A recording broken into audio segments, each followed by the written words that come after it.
for your organization. You're somebody who is trying to work out what to do, how to structure it. You've got a management system in place. You want to have a graphical representation of where everybody sits in the organization, what they're doing, where they're going, what their roles and responsibilities are, and all of that involved. What I've got for you in this episode of Best Practice TV is how to identify and work on an org chart, what it's going to look like, how to build out your organization. So as that systems person or that central person in the organization, you want that graphical representation. We're here live at Best Practice TV. My name's Kobe Simmet, I'm the CEO here. So what I'm going to talk to you about in this particular video, in our live stream for this week, we're running a day late, I apologize for that. We're going to talk about how to frame up and work out how to make that graphical representation of your organization. Then it gives you an opportunity to work out whether you've got the right people in the right seats, in the right places around the organization. So picture your organization, look out around it. You've got people sitting in seats in an office. It might be one or two or three people in your organization. As you start to grow, you might have hundreds of people in your organization. Some of them might be out on the road driving. There might be drivers. There might be, people that work on their feet, work with their hands, working out in the field, salespeople, production people, manufacturing people, all those sorts of things. So I want you to think about that. Look around your organization. This is all about organizations from one person all the way out to organizations with thousands of people. So don't think that this doesn't apply to you because you're a small organization. It's probably even more important. Now, the thing I want to talk to you guys about today, the thing that's most important, is that think about posts. Think about, like a soldier standing on a post, or a person standing on a post or staying in their position, because by and large, what we've got in your organization is a whole bunch of positions. So here's a little story for you. I was out the other day, it was actually on the weekend, and I was out for a walk in my local area, and I happened to go to the local park. And in the local park, they play lots and lots of soccer.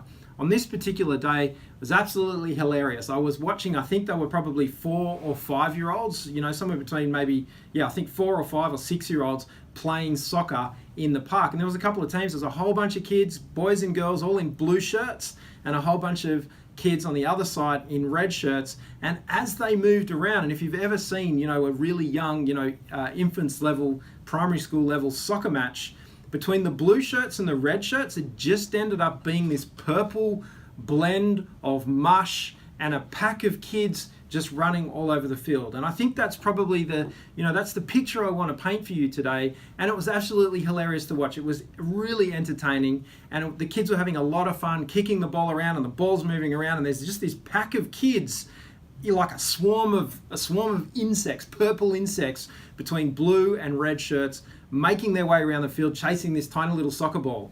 Goals at each end, parents each side, cheering them on, parents frustrated each side, come on guys, kick a goal, go in that direction. I watched the blue kids score an own goal in the blue goal, and I watched the red kids score an own goal in the red goal, and everybody cheered and the kids were happy, but we're not scoring the right goals in the right direction. And that's what an organization looks like when a team is not organized, when a team hasn't got clearly defined positions, clearly defined roles, and clearly defined objectives. Now, this isn't the session for, and I'll cover it in another video, the session for job descriptions and position descriptions and position objectives. But what I do want you to have a think about is think about what are the objectives of your organization? What is it that you hope to achieve, what you seek to lay down and do every day? And then how do the team members all come together to do that? And it's a really good analogy to be talking about the story of the soccer team. It is hilarious to think about it. And if you've ever seen it, and if you haven't seen it, go and check them out. Go to your local park and watch where they play soccer, or there's a small team of young kids all getting together having a ball, because it's just a complete disorganized chaos. Everyone's having a lot of fun, but we're not actually achieving the objectives. And we've got to let, I guess what we've got to say to the kids is we've got to let them learn and, work out how to play as team players. If you go to the 20-year-old soccer players, and there's a couple of 20-year-old soccer players in this room with me right now helping with this live stream, those guys are precision.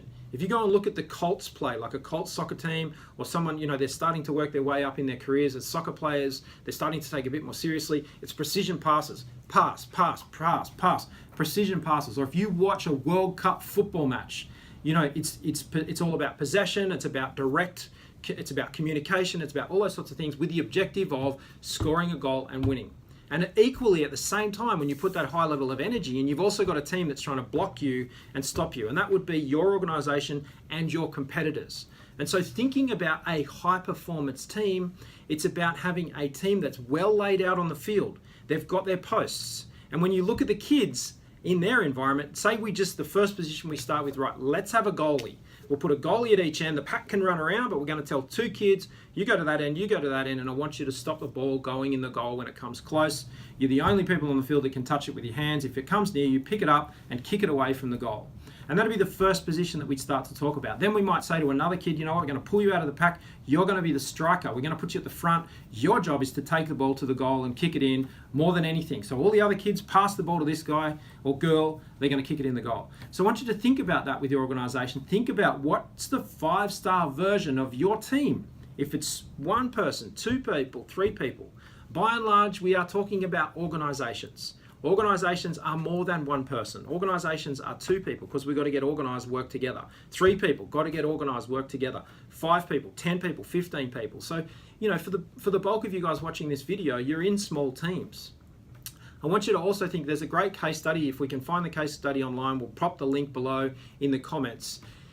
And just, well, actually, you know what? Do me a favor. If you are working for an organization, comment below and put the number of people at your organization. Do me a favor, just comment below in the comments below this video. Just drop in for me and tell me how many people are in your organization. Either A, in your team, or B, in the whole organization that you work for. And it'll give us all who are watching this video and part of this community a bit of a gauge as to what the size of organizations are. And the team here can tell me either now in the live recording or later on in the recording. We'll actually monitor it and see, and we'll post some more comments. Okay, back to the Flight Centre case study. Flight Centre's got a case study where they look at, they take a village mentality, small groups of 5 to 7 people to work in effective teams. And we can start to say, well, if your team is, you know, around about 5 to 7, or you're going from, you know, you're 1 person or 2 people. I've had some comments this week from a company that's just 2 people. They're trying to work out how to actually run their organization with 2 people. So you can start to think about, okay, you're going to do this, you're going to do this. You want to make sure there's no overlap, because when there's overlap, there's inefficiency. So what I've got for you here, I just wanted to quickly show you, I'll bring it forward. That's the organization here at Best Practice. You've got me as the CEO, you've got my managers across the top of the team here, we've got another team over here that I'm involved with, and that's how we lay out the team here at Best Practice. Now what's interesting about this particular document is each of those teams, if you like, in the columns, the teams, we then start to talk about the individual team objectives. Now that's for another video. There's a ton of great videos in the playlist on organizational improvement, I think it's called, on our YouTube channel, and you can go and search through the channel and find the objectives and performance measures video that we've already shot. It's in the e-learning workshops playlist on this channel. Look for objectives and targets and performance management, where we talk more in detail about this. But these are all the individual written objectives and targets of each team here at Best Practice. We're not talking about that today, we're talking about this. What's the objective? Why? Best Practice is here to inspire improvement in 100 million organizations around the world, and to help you to be a more profitable, more efficient, more fun, safer organization. So each of these people has a role to play in helping you be safer, more sustainable, more efficient, more effective, better quality customer service, all those sorts of things. Now, there are people here, let me just work out which way it goes. Our marketing team, our sales team, our finance team, our operations team, all the coaches and all the people that help everything that's going on. And then over here on the side is an individual performance, high performance coaching team that we've got. So what I want you guys to be thinking about is, how does that move through?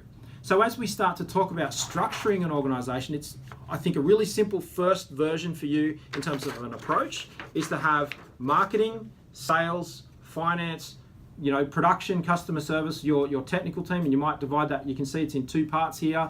And then, you know, if you've got some satellite businesses or or teams around you, start thinking about the flow of how your customers move through your organization. You do your marketing, then you do your selling, then you do your financial part, then you deliver the product or service, and then you maybe HR and performance improvement.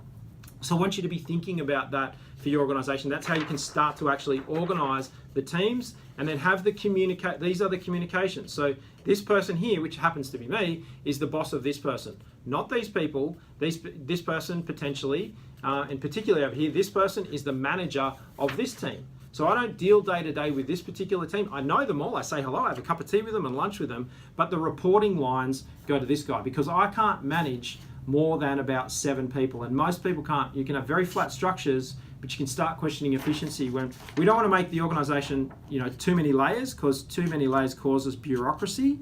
But we want to start to think about what's the most effective size of a team. And there's a ton of information on the internet about the flight center travel agent model with having small, very high performance efficient teams, and how people can actually interrelate and work with each other. And even if you think about a football team and you look at the layout of a football team on the pitch, then different people working with each other, but not necessarily the forwards working with the backs, or the forwards don't necessarily work with the goalie. And so you will actually, when you watch a high performance World Cup football team, you will see that the forwards will only drop back so far when there's an attack on the goal, and it's the backs and the centers that are actually protecting the goal. And that's really important. I think that's probably where we point out here that the forwards will stay on their post. Then the forwards go forward and attack the other team. And the goalie post. The goalie might come up to halfway if all of the play is at the other end of the field. But in high performance World Cup football teams, you often see that the goalie doesn't really go past a quarter of the way up the field, because the ball can move very quickly back in an attack position. So my point here is then you can start to communicate with your team about stay on your post, stay in your role. And there's been an interesting observation even this week here at Best Practice, where we've had a few staff changes in the last couple of weeks. We've had somebody leave, and we've had people start to fill that hole. And so somebody stepped off their post where they're in the sales team to go and help the technical team, and the technical team went, oh, that's great, I don't have to do that job. But the person from the sales team stepped off their post and went into the technical team to give them some help. The technical team went, oh, great, I don't have to do that task anymore, and they stepped away. That's not the case. So what I've asked those 2 people to do is to stay on their posts. We've got a vacancy, and you can see the vacancy here. We've got vacancies, and we've got a couple, I think there's two vacancies here at Best Practice at the moment that we're going to start recruiting for. We're recruiting for one, and we'll be looking at the other recruitment of the new office manager. Is the person that's left. They've gone on to move on in their career, which is congratulations to them. So what we've got to make sure we do is that we've got the other tasks. They still need to happen. And as you have staff turnover, as you have people leaving positions, you're always going to have this situation where people are moving off their post. Maybe they're leaving the organisation. But the org chart, the benefit of this org chart is people know where they sit, who they report to, who their boss is, who they take maybe direction from, who they get guidance and mentoring from, and then what their post is in the organisation. Then you can support that with things like position descriptions. I'll just quickly touch on position descriptions. It's important to have essential and desirable criteria. Not the desirable stuff first, the essential criteria, the criteria that incumbent of the position needs to fulfill to do the tasks or the objectives of that particular position in the organisation. So the first thing we would be doing as we look at this, first thing you want to do is lay everybody out and get them organised so you've got a picture of the current situation. Not, it's important for me to outline here, not business as imagined. I need you to have business as it is today. This is what best practice looks like today. Is it the best version? No, it's not. We're working on a project to be slowly restructuring the organisation to a more effective model that takes a lot of the pressure off me, because I'm trying to do videos for you guys and train you guys and help you guys and also be a CEO at the same time. And we think that probably a better use of my time is to be helping you guys more and have somebody come in and as a CEO, COO, corporate administrator for the organisation for the long term for our growth. And so that's one of the structural changes that we've started to talk about in our board meetings here at Best Practice. So you can't just snap your fingers and say, here it is. So I want it to be, it's very important for me to outline here for you guys right now. It's not about business as imagined. It's take a picture of the organisation and start to lay it out like it is here. And then take a picture, then you can start to say, okay, well, where do I need to move my players around the field? Where do I need to put them in the organisation, if that makes sense? Now, this document here is in about its 70th version. It's been a document that's been floating around Best Practice, and we use it every day. It's been here for about 15 years. This is how the organisation's grown, and from day one, when I started this business in 2004, it was just me by myself. Then it was me, one person for almost the whole first year. Then 2 people, second person started at the beginning of the second year, the third person started at the end of the second year, the fourth person started at the beginning of the third year. I want you to understand that I've been there. So if you're in a small organization, I have been there. I want you to be asking me questions about what that looked like. And that's all it was. It was just me and 2 people. And then the third person that started reported to one of those other people. We started to build out each of the teams in the organization. Then that person left. We made some changes to how the reporting structures work, because different players work different, and it's, you know, they work differently with each other. And you will see that in high performance football teams. Some people have high quality passes. Some people have high quality catching ability. And so it's important to understand that as the different people are at their different levels of their career and different competencies, we're constantly juggling as leaders in the organization how it all fits together. And so expect it to change, expect it to improve.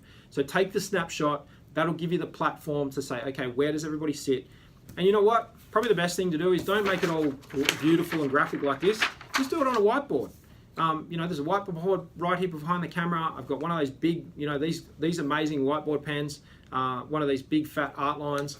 Maybe one of the things, grab a whiteboard, grab a sheet of paper, your notepad, just draw it out. That's your first version. Take a photo of it with your smartphone, save it to your system. There's your first org chart. You don't need to waste time, you know, with a beautifully desktop published document like this.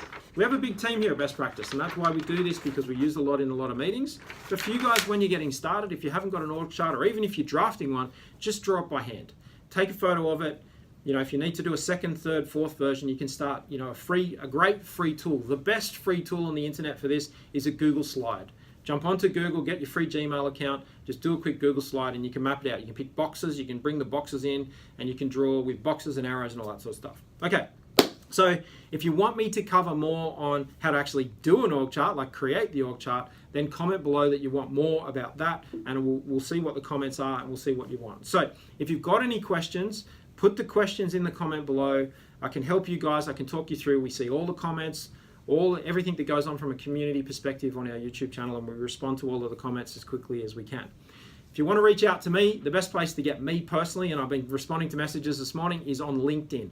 Find me on LinkedIn at Kobe Simmet. There's not many Kobe Simmets on the planet. I think I'm probably the only one, very unique. Find Kobe Simmet on LinkedIn and connect with me, send me a connection invite. I love connecting with people, and send me a direct message with your question. That's the best way to get to me directly. Not through my team, it comes to me directly. My team tell me sometimes when there's messages and comments in that inbox if I haven't seen them, and I'll get back to you as quickly as I can. I usually get back to people inside of a day.